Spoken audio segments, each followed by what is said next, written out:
I attended a recent showing of Dror Moret's documentary, The Gatekeepers, at a local Albany movie theater, the Spectrum, which also had a talk given by Ethan Block, and the talk was organized by J Street. I was fortunate to be able to video record the talk, and I thought it was a good thing to share with the community that's interested in this conflict. The film has gotten a lot of press for being somewhat of a leftist polemic, challenging the conventional wisdom on thoughts of the conflict. I don't see the film that way at all. I see this type of hype as a general shift in the discourse recently when it comes to talking about the conflict. I refer to it as conservative is the new moderate. Similarly, the way J Street organization is hyped as a liberal or progressive organization is a similar type of shift, in that I don't see them as liberal or progressive at all in their policy desires, but they are consistently referred to as being a home of liberal or progressive American Jews who are concerned about the situation in Palestine and Israel. And I feel that Mr. Block's talk after the film, in that he is a regular speaker, somewhat regular speaker for J Street, and that J Street invited him to speak, his talk is somewhat representative of this idea that I have, that conservative is the new moderate, where Mr. Block's talk and ideas that he put forth are in no way close to what I personally would consider liberal or progressive attitudes on the conflict. Not that he is necessarily representative of J Street as a whole, but he has spoken for them on multiple times, or in multiple events in different capacities, and the fact that they keep asking him to be part of these events shows that they at least support his views somewhat, if not totally agree with them.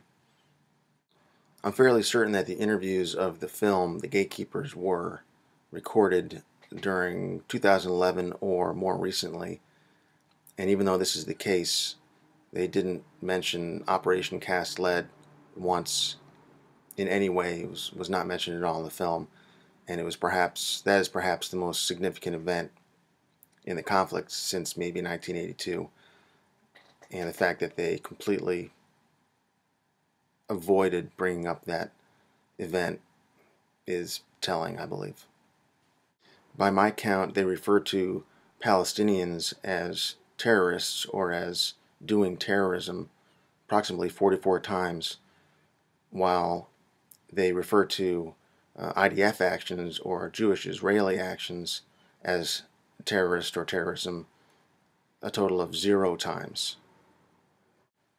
Even when speaking about the assassination of Yitzhak Rabin, or the plot to destroy the Dome of the Rock, or the plot to plant bombs on Palestinian buses, killing hundreds of Palestinians at a time, they don't refer to these people that are carrying out these acts or wanting to carry out these acts as terrorists. Using the terrorism label solely for Palestinians basically makes this film a nearly 2-hour advertisement for the slogan, Israel has a right to defend herself.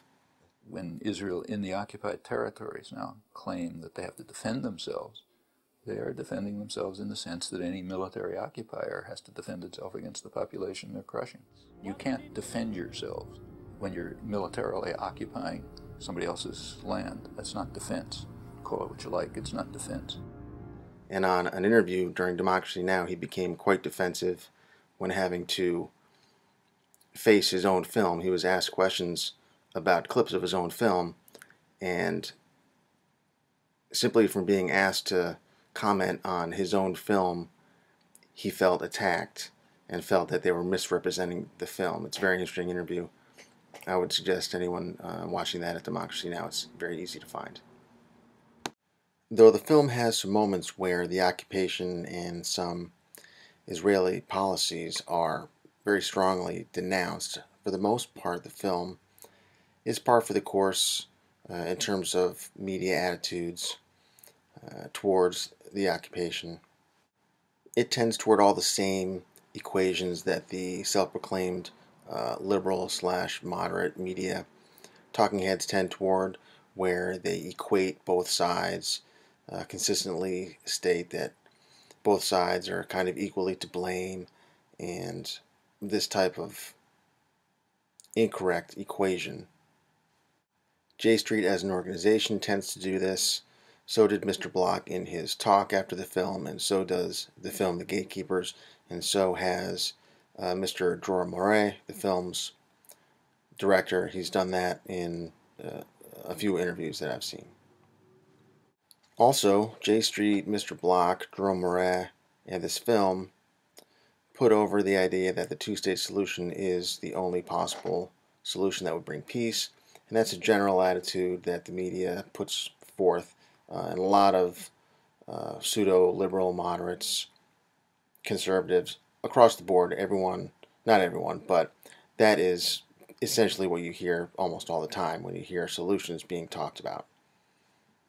However, over the decades, so many illegal and immoral facts on the ground have been created by Israel, cutting up the West Bank into Area A, B, and C, the matrix of roads, the settlements, obviously the main thing, the separation wall, all kinds of things over the decades have made the two-state solution now into something different than what it used to be.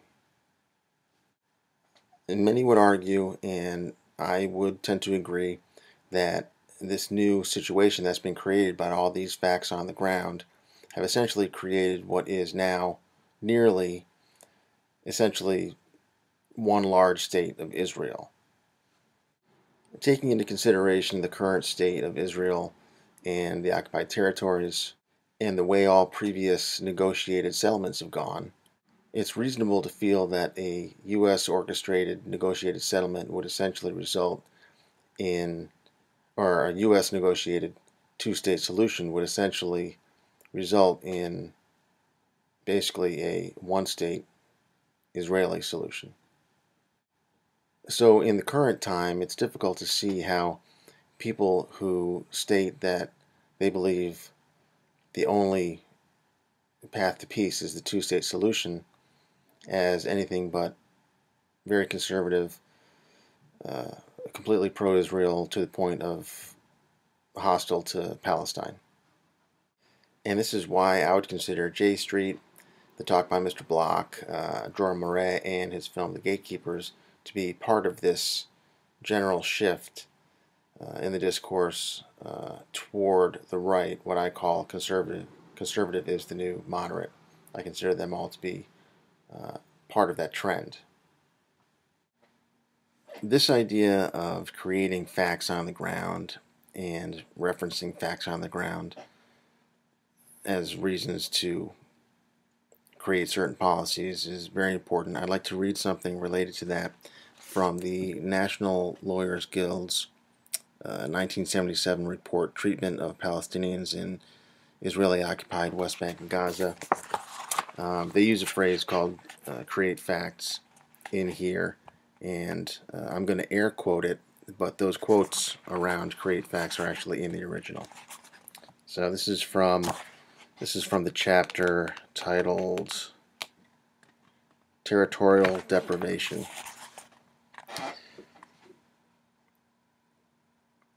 Israeli promotion of settlements in the West Bank and Gaza constitutes a violation of Article 49 of the Fourth Geneva Convention. Israel's policy must be evaluated and condemned in the light of repeated assertions by its leaders that the settlements are intended to establish the new borders of Israel.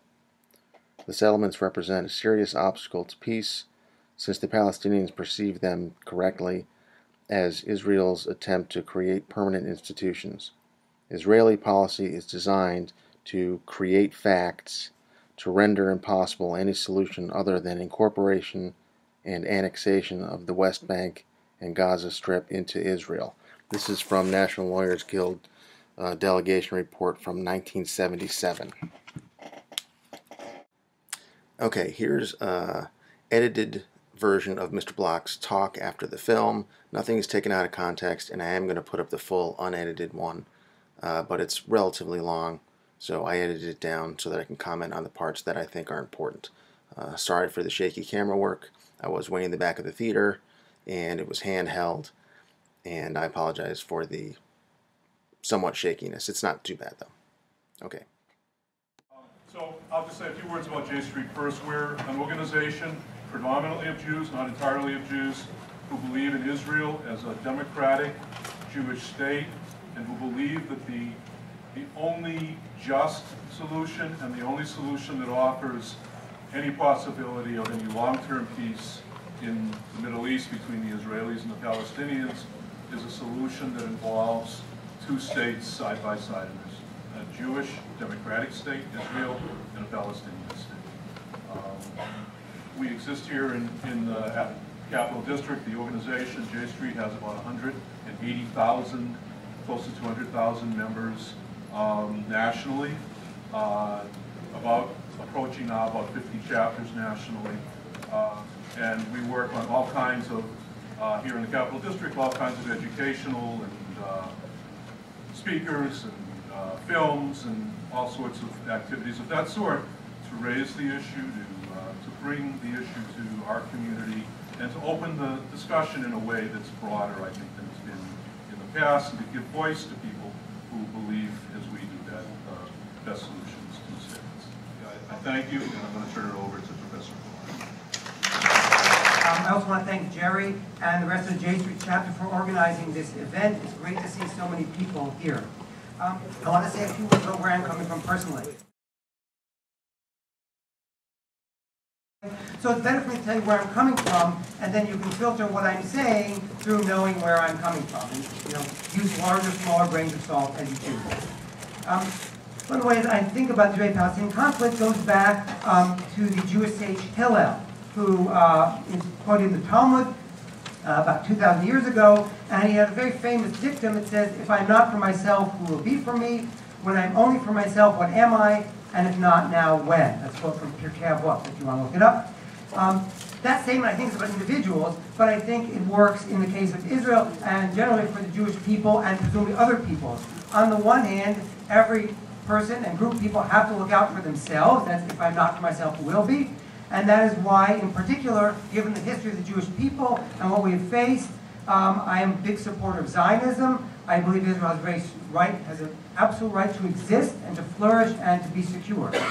On the other hand, if you look at the second part of Hillel's statement, when he says, "If I am only for myself, what am I?" I also believe that if we Jews have a right to our own state, just as the Americans do, and the French do, and the Germans do, and the Italians do, etc., then so do other people, including the Palestinians.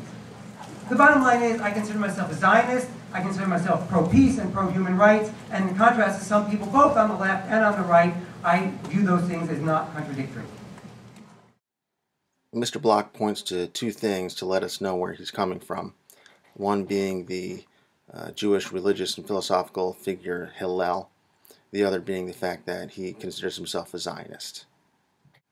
Hillel is the namesake of one of the most conservative Jewish college campus groups in the country, and from my experience, the name Hillel is pretty closely associated with that organization.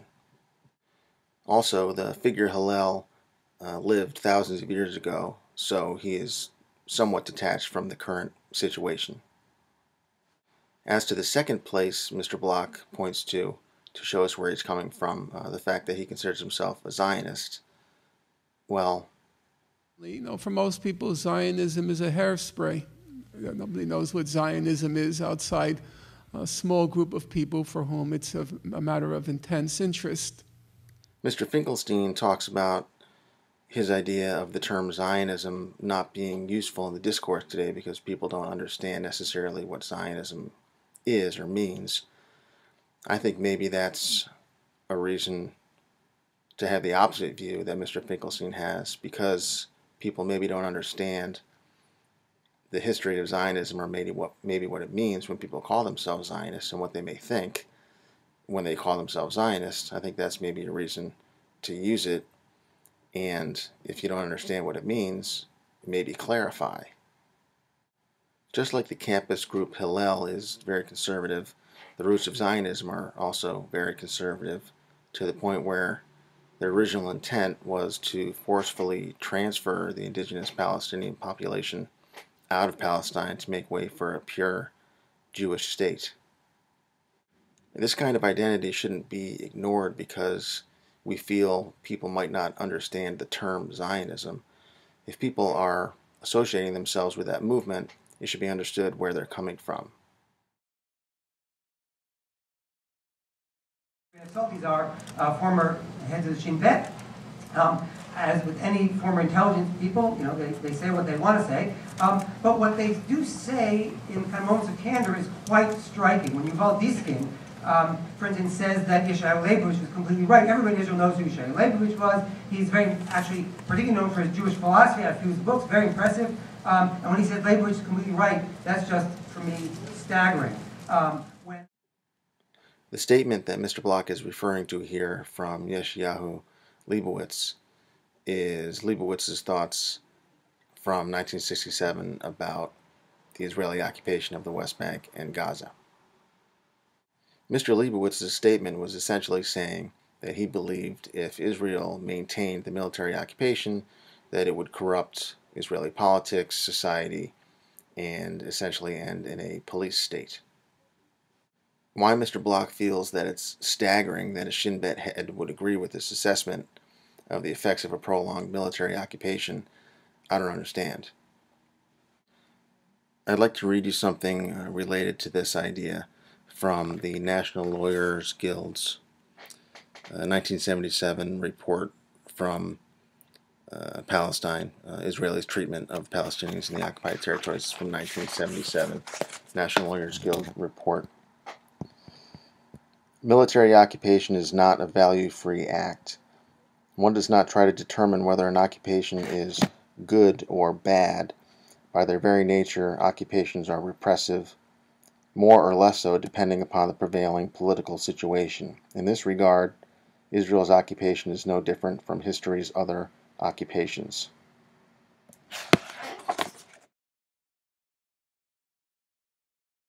And, we talk in the States about currently there's the issue of drones over Afghanistan. And is it okay? Is it not okay? What happens when, as Carmen Gilon, I think, maybe I can't remember, who said the thing about, in Afghanistan they dropped bombs on the wedding, and who knows whether even the wanted person was killed. To a liberal American audience, these are very kind of odd questions. How can anybody even ask these questions of, well, what if there's two, like early on, when you've all these things, what if there's two people in the car who might be innocent, and they're in the car with a terrorist who's about to, do a terrorist activity? Is it okay to drop the bomb? Is it not okay to drop the bomb? To an American, I think to a lot of Americans, you go, well, of course that's not okay. But it looks very different to an Israeli, because this is not abstract. These are people who have set off bombs and done other terrorist things in your neighborhood, to your family, and to your friends. For most Israelis, these are immediate issues. This is, from their point of view, and Amira Hass was trying to distinguish it, these are people who really are trying to come and kill you. Now, that doesn't necessarily justify the occupation of the West Bank and Gaza Strip. It doesn't justify all kinds of political decisions. But from a practical question, terror is a crime, and from an Israeli perspective, these people were fighting terror, and and they all said, from a pragmatic point of view, is it effective or not? And from the perspective of someone living in Israel, that's really important. Most Israelis, right, left, or center, support a strong Israeli army, support a strong Israeli intelligence, including a strong Shin Bet, and I personally agree with that. Whether I agree with everything Israel does or not, I certainly do not agree with a lot of things that Israel has done politically, but that Israel needs to protect itself, I personally very much support. I think Mr. Block may be generalizing too much about the American audience's attitudes towards the use of drones in Afghanistan, or generally being overly liberal, whatever that means. I know that I've met plenty of people who feel that the use of drones for assassinations or other types of military exercises is perfectly justifiable and fine. And also you see in the media a lot of the reports about drones and assassinations and drones killings, not really pointing out anything necessarily bad about it. So it's kind of a tacit approval of that type of thing. But what Mr. Block really does here by bringing up the subject of collateral damage and drones is to use it as a platform to highlight or point to Palestinian terror. Are there family members in the car or other innocents in the car with that Hamas leader? Block and others that have similar attitudes, including these Shin Bet leaders in the film The Gatekeepers, would contextualize that question by stating that Palestinians do commit terrorist acts. But that's as far as they'll go in the contextualization of the question. They don't go further and show you the context of why the Palestinians feel that they're forced into these brutal acts, and indeed a lot of people would argue definitely are forced into having no other alternative. When the subject of collateral damage from drones comes up, they'll just throw their hands up and say, well, they're terrorists. We have no alternative. The consistent use of this type of justification and decontextualization allows Israel to write off as collateral damage, say, the 800 civilians that were killed in 22 days in Operation Cast Lead. It's kind of grotesque why the Palestinians feel that they're forced into these brutal acts, and indeed a lot of people would argue definitely are forced into having no other alternative. Palestinians have the right to resist like any other group which is suffering the oppression or repression. The main thing was that the Israeli occupation is the source of violence. I mean, this is violence. That the Israeli policies are institutionalized violence. It's not that we have always to defend and to explain why this resistance has to be so or so or so. The main thing to concentrate on is the violence of the ruler and the domination. Stone throwing is a sort of a message, and the Israelis don't listen to it. It's not in order to kill, it's not in order to hit somebody, but it's in order to tell you are unwelcome visitors in our midst. Okay. Throwing stones is the birthright and duty of anyone subject to foreign rule. Throwing stones is an action as well as a metaphor of resistance. But in the inner syntax of the relationship between the occupier and the occupied, stone throwing is the adjective attached to the subject of "we've had enough of you, occupiers." Another comment that I want everyone to be aware of is that this is a testimony to Israeli democracy. Can you imagine in the States if all the living former chairmen of the Joint Chiefs of Staff made a film in which they questioned things that we've done in Vietnam, Iraq, Afghanistan, and said when they went to the White House there was nobody thinking there, you know, behind the door, and they said that the American government does tactics and not strategy. Can you imagine that? I cannot imagine that happening in the United States. The range of views expressed in Israel is remarkable. It is internally, it is a thriving democracy, and I cannot imagine a film like this in the States. I think Mr. Block exaggerates how much more outspoken officials are in Israel than in the United States. I think everyone here knows that there are plenty of former military officials and former politicians or active politicians and military personnel that pointed out plenty of mistakes and egregious errors made by the Bush administration. That's the most obvious example. Also, the fact that Mr. Block needs to point to a documentary film being made to highlight Israel's tremendous democracy is kind of a goof. But as far as analyzing Israel's democracy and kind of what that means and problems with that, I'll leave that to Mr. Benjamin Beit-Hallahmi to explain. Very often we read that Israel is the only democracy in the Middle East. However, when you read the Israeli media, there are never references to Israel as a democratic state. The references are always to Israel as Jewish and democratic. Because if you say that Israel is a democracy, or Israel should be a democratic state, this is a subversive idea. This is subversive speech. Because if you simply want Israel to be a democracy, this undermines very clearly the system that we have today, which effectively divides the population of Israeli citizens into two classes, Jewish and all others. And all attempts to have legal decisions recognize an Israeli nationality have failed. So in Israel we have this unique situation where you have Israeli citizens, but you don't have Israeli nationals and you don't have an Israeli nationality. So we have nationality groups such as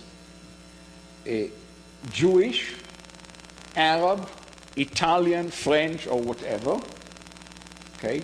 There are no Israelis, okay? Because the state is defined as a state of the Jewish people, which means that Senator Joseph Lieberman is a shareholder in the state of Israel. He is part of the Jewish people.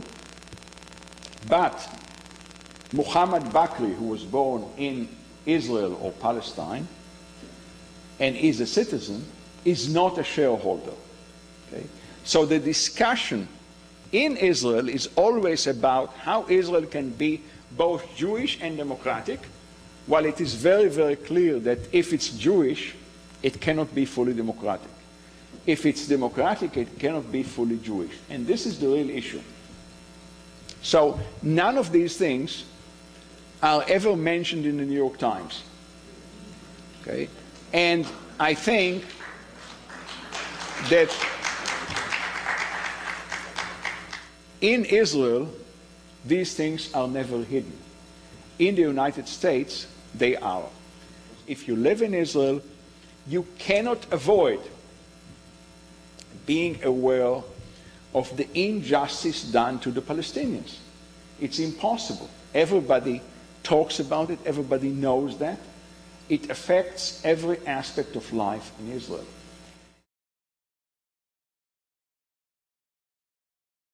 But again, from Israeli perspective, you have to understand the majority of Israelis come at Zionism and the Israeli-Palestinian conflict from an ultimately practical point of view.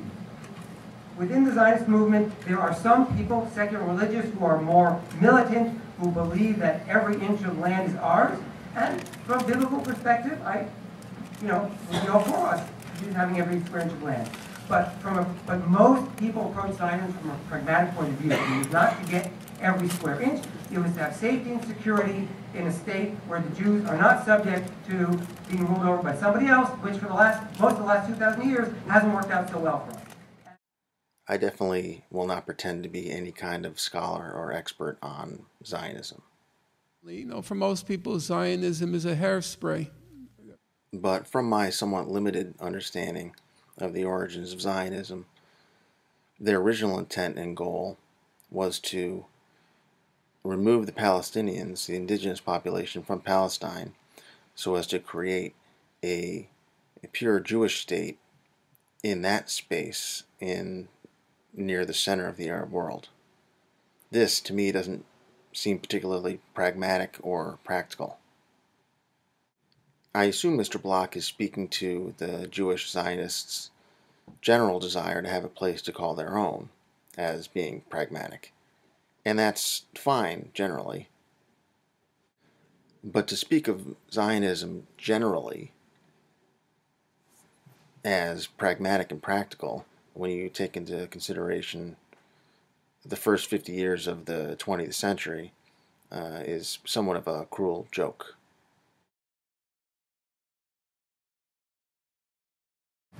The bottom line that I see is this. There either is or is not going to be a peaceful solution between Israelis and Palestinians. There are arguments on both sides against a negotiated two-state solution. There are arguments in favor of it. there are reasons on both sides not to support it. From a Palestinian perspective, if there is a two-state solution, they only end up with the West Bank and Gaza, which is 22% of the land that they consider theirs. That's a lot to swallow. They also would have to give up the right of return to Israel pre-67. There's no deal with the right of return. It's without question. So this is a big thing for Palestinians to swallow. On the other hand, having a withdrawal from the West Bank and Gaza and having a Palestinian state is a big thing for Israelis to swallow too.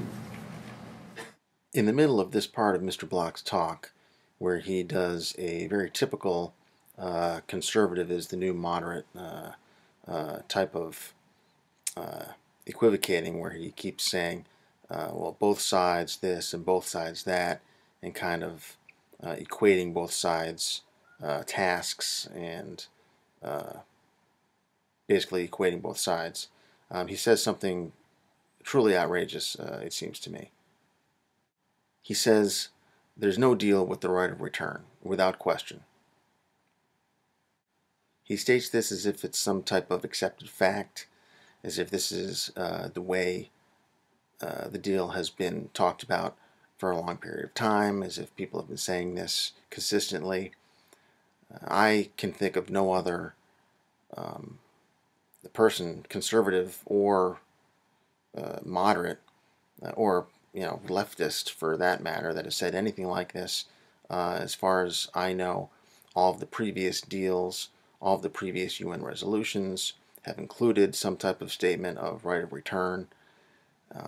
And the fact that he says this so kind of flippantly is definitely outrageous. And the fact that this is sponsored by J Street is also somewhat outrageous. If they actually concur with this attitude that the deal between the Palestinians and Israelis would never be okay if there's any type of right of return, is completely outrageous. Apparently the Jews' right of return lasts for thousands of years, but the statute of limitations on the Palestinians' right of return runs out after a few months.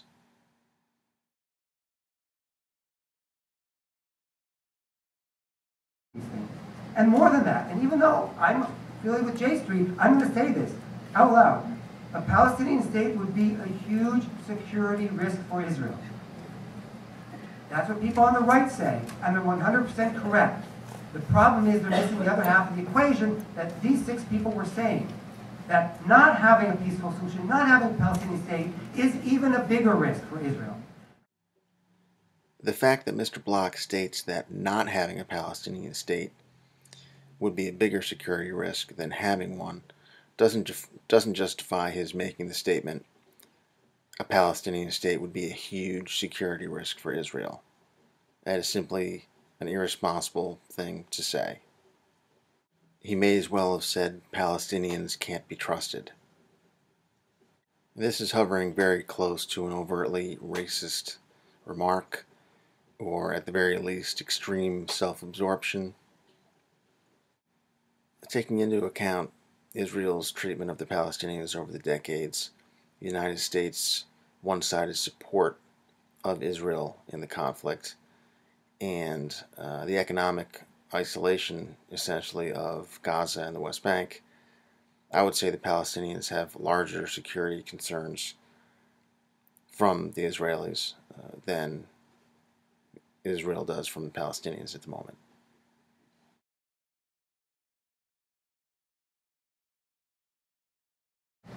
Making peace with the Palestinians is not going to be easy, it's not going to be clear, although if it happens, it's pretty clear what everyone agrees to is the solution.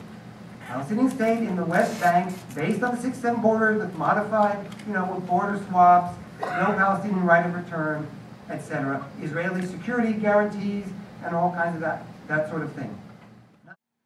Mr. Bloch's reiteration here that allowing no Palestinian right of return is the clear part of the solution that everyone agrees to shows that he wasn't simply misspeaking earlier. I would say that J Street should make some kind of public statement that they don't agree with this type of attitude and they don't believe that wiping out the idea of Palestinian right of return to any agreement is something that should be supported. or they would run the risk of being associated or being tolerant or supportive of that idea. Are they? Well, just watching my own comment here to make sure that it was okay to put into my little post here, I realized I wasn't actually certain of J Street's position on right of return. I had simply assumed that either they didn't have a stated position on it or they allowed for some type of Palestinian right of return in a settlement. However, apparently their stated position is that no Palestinian right of return can be part of a negotiated settlement between Palestine and Israel, and that is mind-boggling to me. I don't see how any organization that has that stated attitude on the conflict can call itself liberal or progressive or even moderate for that matter. And the fact that they get a lot of attention in the media and are called liberal or any other type of word that has some type of similar meaning to people in the media, the fact that they're referred to like that is unbelievable to me. Kind of sad, actually.